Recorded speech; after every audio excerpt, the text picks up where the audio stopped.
প্রথম 2 ওভারে যে আমি যখন 22 রান খাইছি, ক্যাপ্টেন আমার পাশে এসে বলল যে তানভীর বলাররাই মার খায়, তুই পারবি, ঠিক আছে, আমি তোর একটা বিশ্বাস দিলাম যে তুই সর্বোচ্চ দিয়ে চেষ্টা কর, তোর ডিফেন্সিভ বোলিংয়ের কোনো প্রয়োজন নাই, তোর উইকেট টেকিং বোলিং করতে হবে। আর ক্যাপ্টেনের কথা মতো ইনশাল্লাহ ট্রাই করছি, আলহামদুলিল্লাহ ভালো কিছু হয়েছে।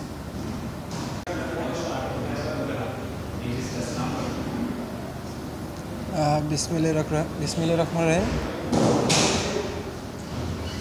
না, এটা কোনো আমি মনে করি না যে বয়সের সাথে খেলার একটা বিষয়, কারণ আমি যদি পারফর্ম করি অবশ্যই মাঠে খেলবো।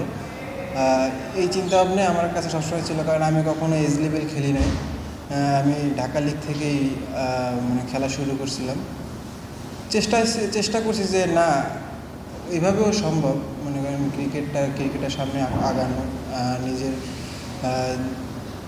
লক্ষ্যে পৌঁছানোর জন্য চেষ্টা করছি। ইনশাল্লাহ আল্লাহ অনেক দিন পর মুখ তুলে তাকাইছে যে international man of the match হয়েছি, আলহামদুলিল্লাহ।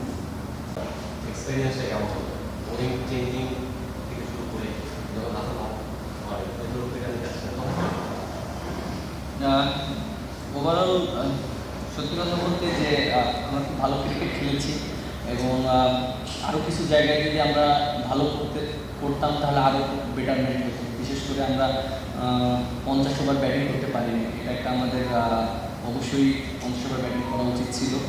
এবং সত্যি কথা বলতে যে আমাদের স্টার্টিংটা ভালো হয়েছে, বিশেষ করে ইমন যেভাবে ব্যাটিং করেছে, ওর পার্টনারশিপটা খুবই ইম্পর্টেন্ট ছিল শান্তর জন্য, যেভাবে খেলেছে এবং তামিল হৃদয় যেভাবে উইকেট করার পরে এক সাইড আগিয়ে রেখেছে, এটাও একটা ভালো পজিটিভ ছিল।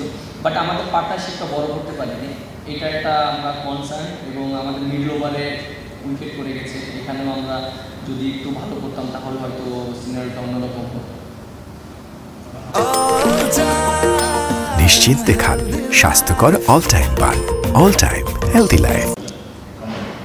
প্রথম আমরা যখন যে রানটা আমরা করছি, ক্যাপ্টেন এবং আরও ম্যানেজমেন্ট যারা ছিল সবাই বলছে এই রানটা আমরা ডিফেন্ড করতে পারবো, কারণ আমরা যদি এরকমভাবে উইকেট আমাদের পড়ে যেতে পারে এত কম রানে, ইনশাল্লাহ আমাদের সবার ভিতরে ওই বিশ্বাসটা ক্যাপ্টেন এবং ম্যানেজমেন্ট সবাই দিছে যে আমরাও পারবো।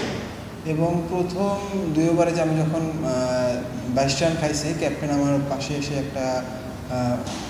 পাশে এসে বলল যে তানভীর বলাররাই মার খায়, তুই পারবি, ঠিক আছে, আমি তোর একটা বিশ্বাস দিলাম যে তুই সর্বোচ্চ দিয়ে চেষ্টা কর, তোর ডিফেন্সিভ বোলিংয়ের কোনো প্রয়োজন নাই, তোর উইকেট টেকিং বোলিং করতে হবে। আর ক্যাপ্টেনের কথা মতো ইনশাল্লাহ ট্রাই করছি, আলহামদুলিল্লাহ ভালো কিছু হয়েছে। I think Shamim bowled really well in the medium. I think they taking a crucial wicket like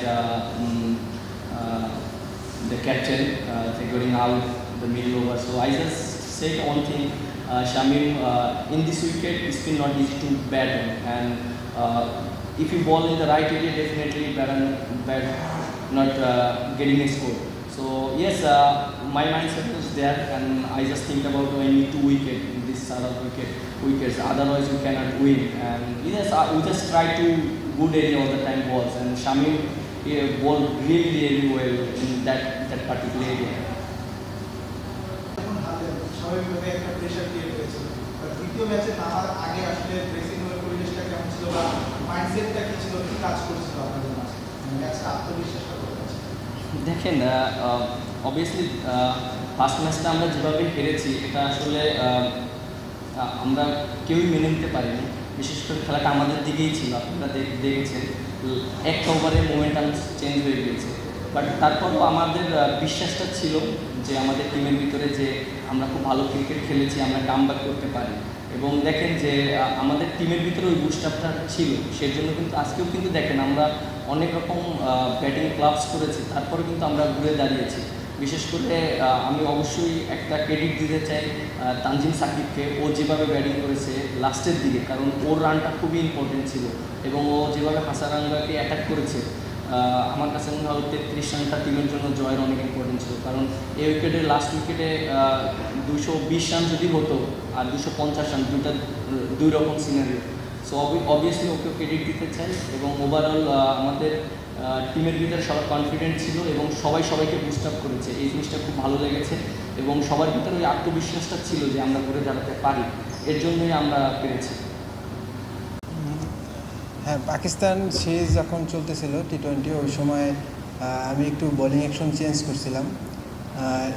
এই দিক থেকে সবাই একটু মনে করেন নেগেটিভভাবেই কথা বলছে, কারণ আমি 13 সাল থেকে একই অ্যাকশনে বোলিং করতেছিলাম।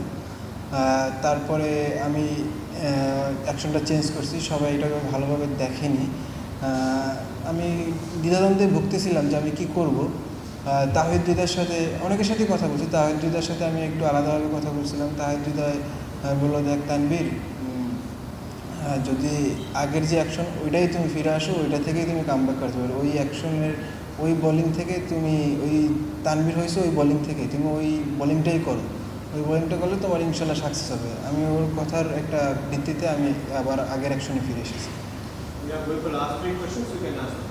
মনে হয় যে ম্যাচের টার্নিং পয়েন্ট ইয়ানাগের উইকেটটাই কিনা একটা, আর দুই নাম্বারটা হচ্ছে যে যেহেতু সিরিজ ডিসাইডারটা পালন করতে হবে, আমাদের আমাদের জয় শ্রীলঙ্কা কি হারিয়েছে আমরা, সেই ম্যাচটা এই ম্যাচের দর্শকটা আত্মবিশ্বাসটা কত ওই ম্যাচের জন্য থাকবে?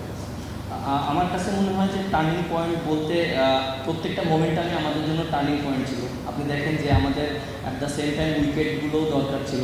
তানভীর যেভাবে বোলিং করেছে ও কুশলের উইকেটটা যেভাবে নিয়েছে, কারণ আপনি দেখেন 9 ওভারে প্রায় 70+ রান ছিল। সো এরপরও কিন্তু সবাই মনে বিশ্বাস করেছে যে না, আমরা ম্যাচটা জিততে পারি। তানভীর ওকে যখন আউট করে দিয়েছে এবং মিডল ওভারে যখন শামীম পাটোয়ারি ভালো বোলিং করেছে, এবং আমার কাছে মনে হয় যে মিডল ওভারে যে বোলিংগুলো হয়েছে ও তানভীর, শামীম পাটোয়ারি যে 9টা ওভার, এই 9টা ওভার আমাদের টিমের জন্য অনেক অ্যাডভান্টেজ ছিল।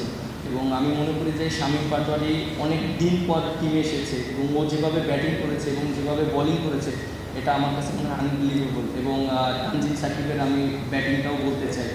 আর উপর থেকে ইমন যেভাবে ব্যাটিং করেছে, সত্যি কথা বলতে এই জিনিসগুলো যদি আমরা আরও বেটার করতে পারি তাহলে আরও বেটার হবে। সো আমার কাছে মনে হয় 3টা পয়েন্ট খুবই টার্নিং পয়েন্ট ছিল আমাদের জন্য।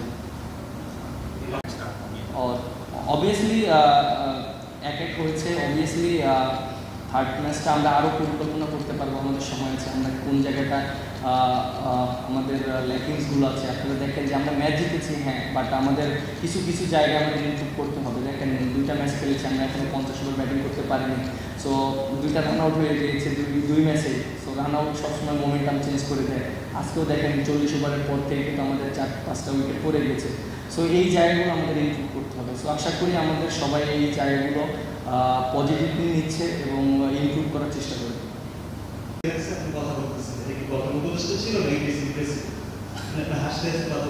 না না, প্রেসিডেন্ট আমাদের বলুন ভাই কংগ্রাচুলেশন জানিয়েছেন টিমকে।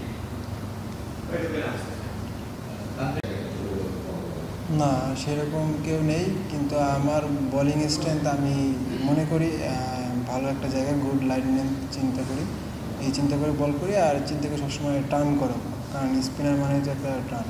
এই